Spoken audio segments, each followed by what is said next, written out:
didn't know the song. I was like, no, because at first I was like, oh, he's doing Let It Be. It's going to be perfect, and I'm excited. And then they were like, Burnell has never heard the song before in his life. So when you gave such a heartfelt, genuine performance, I was really proud of you. I was so happy for you. And you're always consistent, and you're just, there's just a realness about you that never goes away from me. So vote for you, America. I thought it was fan-freaking-tastic.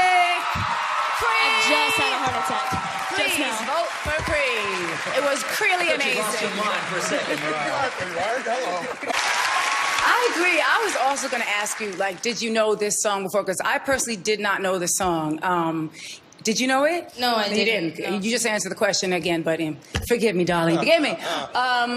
And for someone who didn't know the song to come here and do this and perform it in such a fearless way, I just thought was really fantastic. If there were places where it might have seemed a little detached, or you might have needed to get to a place that you weren't quite at, you got there, and that's what I was really with you, and I felt like it was my first time on stage doing this song, and I understand what that feels like. So I think you did a beautiful job. Thank you. Mm-hmm.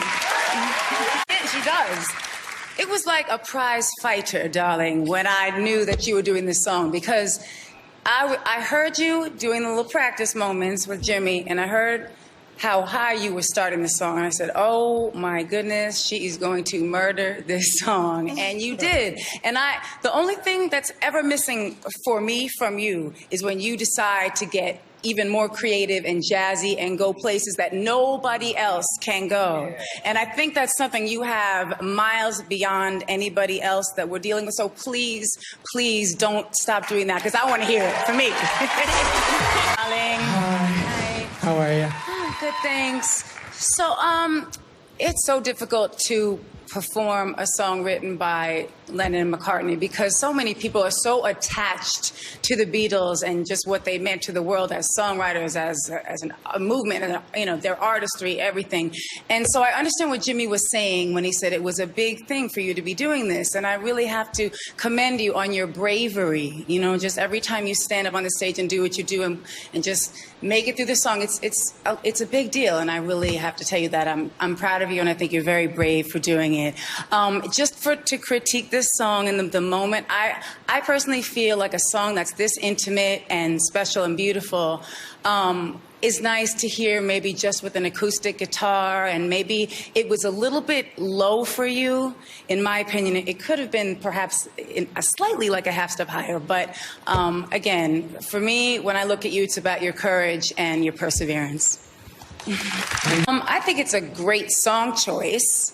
First of all, it's really hard to go wrong when you have the entire Beatles catalog to choose from. But and I agree that when you hit that spot where you are just in your sweet spot and you're belting in sort of your upper mid-range, it's undeniably good always. What I would say, as the listener here, just as a fan of the audience, I would say you have to be able to give as much emotion when you're singing softly as when you're at that, you're the top of your range or your mid-range. And so because the lyrics are so amazing on this song, it's something that you really need to just sort of pretend like you wrote it and it's coming from you, and just give that to us. And that's what we really need from you, because your voice is incredible. I'm going to throw this out there. I don't know what it is and what it's going to be, but I see you as, you could sing an up-tempo dance record produced by some pop producers, whatever. I just never understood the country thing with you, because I think your voice is so amazing. Take advantage of it. Get on some hard-driving track and do something big. You never know, darling. You never know. Cool. Okay. Very good. Thank you so much. I agree, Angie. I really agree, because it was very I feel like you did a very respectful version of the song, if that makes sense. Because, like I said, people love the Beatles so much, it's hard to even go anywhere different with a melody for fear of somebody being like, why don't you stick to the melody?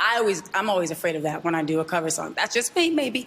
But I felt like what you did was very respectful, yet you really showed your voice, and you showed simplicity, and I don't know. I mean, it's like you said, like Randy said, there is that other side to you, that other rock edge that we haven't seen that much. I would love to see more of that. And by the way, the ensemble is pow. Thank you. Very nice. You look lovely. You really never cease to amaze me. Oh, that was an... I don't have words for this because I love to hear you sing in Spanish and English. You know that. We have discussed it way too much. But that was just so good. For me, you are like a budding... I don't know what you can sing. You've sung so many different types of music for us here in the auditions, on stage. You have done, you know, almost every genre there is to do, and I don't feel like you've disappointed us ever. Of course, anyone can nitpick certain notes and different things and what have you, but I feel like it would be a travesty if you did not go through. So I just hope everybody looks at all your goals. God bless you. Hey, Devin.